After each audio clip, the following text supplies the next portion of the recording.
পানি নেমে গিয়েছে, কিন্তু এখানকার মানুষের জীবিকা হচ্ছে চাষবাসের সাথে বেশি যুক্ত। মাঠ থেকে কিন্তু এখনো পানি নামেনি, জলমগ্ন মাঠে গিয়ে তো আর চাষবাস করা যায় না। স্বাভাবিকভাবে এখানে দিন আনে দিন খাওয়া মানুষের সংখ্যা বেশি। পানি কমলেও এখানে রুজি রুটির টান হচ্ছে। পরিবার পরিজনকে নিয়ে কিভাবে থাকবে?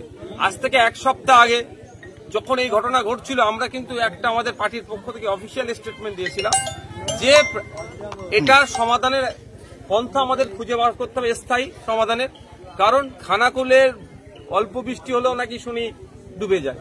এটা আজ থেকে কত নাই, আমার দাদুর আমল থেকে এটা শুনে আসছি, আর যারা এখানে আছেন তাদের দাদুরাও এই সাফার করছে। এটাকে তোকে কাটিয়ে উঠতে হবে। শুধু বছরে বন্যা হবে, কেউ ত্রাণ নিয়ে এসে দেবে, এটা সমাধান নয়। যেমন বিভিন্ন কান্দি মাস্টার প্ল্যান হয়েছে, আপনার ঘাটাল মাস্টার প্ল্যানের কথা আমরা শুনেছি। আমাদের আগামী দিনের দাবি আজ থেকে যে আগামী দিনে এবং স্বল্প সময়ের মধ্যে খানাকুল মাস্টার প্ল্যান করতে হবে। যে মাস্টার প্ল্যানে আমি কোনো নির্দিষ্ট পার্টিকে বলছি না, আমি আমার সরকারকে বলছি। পশ্চিমবাংলা সরকার মাস্টার প্ল্যান তৈরি করে কেন্দ্র সরকারের কাছে পাঠাবে। দাদা কদিন আগে বলতে দিন, কারণ হচ্ছে এই কে ডিবিসি নাকি পানি ছেড়ে দিচ্ছে, মাইথন ব্যারেজ পানি ছেড়ে দিচ্ছে, এ তো হচ্ছে, এ তো একটা লড়াই আমাদের চলছে। মিডিয়াতে যে যাকে পাচ্ছে বলছে, কিন্তু দিনের শেষে যারা ক্ষতিগ্রস্ত হচ্ছে সেটার কথা আমাদের ভাবতে হবে।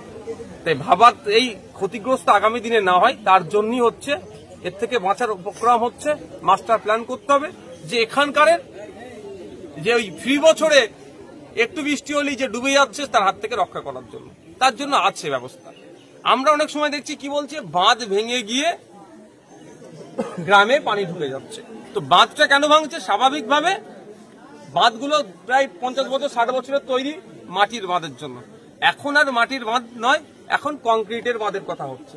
তো আমরা যদি এখানে কংক্রিটের বাঁধ নির্মাণ করতে পারি এবং যথেষ্ট উঁচু করে এবং ড্রেনেজ করতে পারি নদীতে, তাহলে কি নদীতে পানির পরিমাণ লোডিং ক্যাপাসিটিটা বেশি হবে, এখানে পানি ঢুকবে না। শুভেন্দু অধিকারী কদিন আগে এসেছেন, এসে বলেছেন 26 সালে যদি সরকারে বসে তাহলে আর বন্যা হবে না। দেখুন ব্যাপারটা হচ্ছে আপনাদের ব্যাপারটা হচ্ছে ক্ষমতার মসনাদে বসলেই বন্যা আটকে দেবে। যদি কেউ এই চিন্তা ভাবনা নিয়ে চলে তাকে ধিক্কার নিন্দা জানাবে এই বক্তব্যকে। আমরা বিরোধী শাসক বলে কথা নয়, খানাকুলের মানুষেরও আমি একজন, আমার সহমর্মিতা থাকবে ক্ষমতায় থাকলেও, আর অপোজিশনে বসলেও খানাকুলের মানুষের জন্য সহমর্মিতা রাখতে হবে। যদি ক্ষমতায় আসার পরে যে তিনি অ্যাপ্লাই করবেন বলছেন যে বন্যা রোধের জন্য, এখন কেন আমাদের রাজ্য সরকারকে তিনি প্রস্তাবটা দিচ্ছেন না?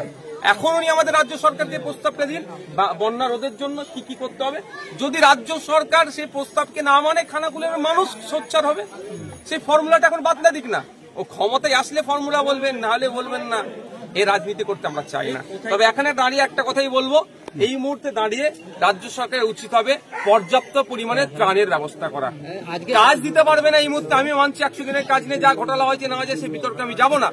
কিন্তু এখানকার যারা কৃষিজ কাজ করে জীবনযাপন করে, তারা মাঠে ঘাটে যেতে পারছে না। এদের জন্য ত্রাণের ব্যবস্থা করতে হবে, যাতে করে পরিবার পরিজনকে নিয়ে অন্তত দুবেলা দুমুঠো খেয়ে আর পানীয় জলের ব্যবস্থা পর্যাপ্ত পরিমাণে করতে হবে। এটা আমি সরকারের কাছে দেখুন, বিধানসভায় অধিবেশন তো এখন হচ্ছে না, অধিবেশন হলে অবশ্যই বলতাম। তারপরে বলছি, আজকে আমাদের দলের কার্যকারী সভাপতি তিনি এখান থেকেই গ্রামের মানুষের হয়ে আমাকে একটা প্রস্তাব দিয়েছেন যে খানাকুল মাস্টার প্ল্যান। অবশ্যই এই বিষয়টা নিয়ে আমি একটু স্টাডি করব। স্টাডি করার পরে আগামী যে সেশন আসবে, সেই সেশনে আমি অবশ্যই খানাকুলবাসীর জন্য আওয়াজ তুলব। কারণ খানাকুলবাসীর দীর্ঘদিনের যে সমস্যা, সেটা থেকে পরিত্রাণ পাওয়া দরকার। ম্যাগনেট বন্যা বলেছে মুখ্যমন্ত্রী, কি বলবেন? দেখুন, আমি খানাকুলের কোথায় যাবো, আমার যেখানকার লোকাল যারা নেতৃত্ব আছে তারা বলতে পারবেন, কারণ আমি সব জায়গায় সেই অর্থে জানি না। গ্রামের মধ্যে, এত গ্রামের মধ্যে আমি জীবনে প্রথম আসলাম, তবে যত আসছিলাম তখন দেখি এখানে ডাউন হচ্ছিল। মোটামুটি আরো বেশ কিছু এলাকায় যাবো। তবে আমি এখানে এসে যেটা বলছি, যে ত্রাণ আমি নিয়ে এসেছি এটা পর্যাপ্ত নয়, এটা কিছুই নয়। দাদা মুখ্যমন্ত্রী বলেছেন যে এটা পরিকল্পিতভাবে কেন্দ্র এটা বন্যাটা করিয়েছে, কি বলবেন?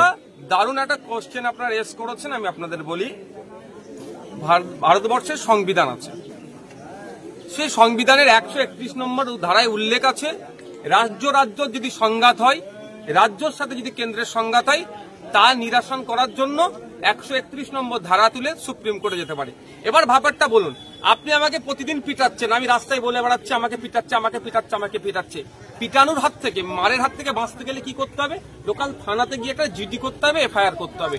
ঠিক একইভাবে বারবার যদি পানি ছেড়ে আমাদের খানাকুলবাসীকে, আমাদের রাজ্যবাসীকে, আমাদের পাঁশকুড়ার মানুষকে যদি ডুবিয়ে দেয় অন্য রাজ্য বা ডিবিসি, এটা অন্যায় হচ্ছে। অন্যায় থেকে সমাধান পরিত্রাণ পাওয়ার জায়গা কি হবে?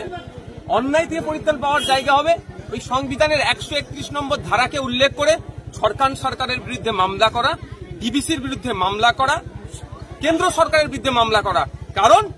কারণটা হচ্ছে নাকি রাজ্য সরকার বলছেন আমাদেরকে পানি দিয়ে তারা অবৈধভাবে পানি, মানে অনিয়মিত পানি ছেড়ে আমাদেরকে ডুবিয়ে দিচ্ছে। তাহলে রাজ্যের যিনি সর্বোচ্চ কর্তা, আমাদের এখন সরকারের প্রধান, তার কাজ হবে ম্যানমেড যেমন বলছেন, আমি ওই শব্দকে তার বলতে বারণ করব না, কারণ তার ব্যক্তি স্বাধীনতা, আমি বাক স্বাধীনতা হস্তক্ষেপ করব না।